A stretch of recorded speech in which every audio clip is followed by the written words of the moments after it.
विषय समानता अछि। आमे जेते जन ए जगत रे जन्म लाभ करिछु आम प्रत्येक निमंते केतेक समान विषय निरूपण कर जाई अछि। धनी जेपरि मृत्युवरण करे दरिद्र ही सेहीपरि मृत्युवरण करे। आमे केते ज्ञानी हो अबा मूर्ख हो आमको दिने ना दिने मृत्युवरण करबाकू ही हबो। ईश्वर समस्त विषयर समय निरूपण करिसेंती, किंतु आमे स्मरण रे रखुजे ईश्वर आमको प्रेम करंती, आम जीवन निमंत महत योजना रखिचंती।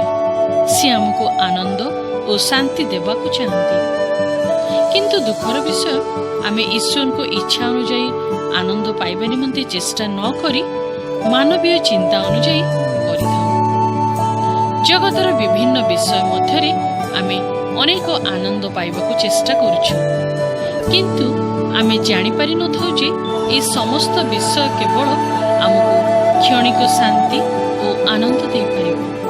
आज कौन आमे अनंतकालीन आनंद पाइबाकू चाहूछु कि स्वर्गीय शांति पाइबाकू चाहूछु कि तेबे आमे ईश्वर को निकट को जीवा आवश्यक, कारण समस्त विषय तांको नियंत्रणाधीन।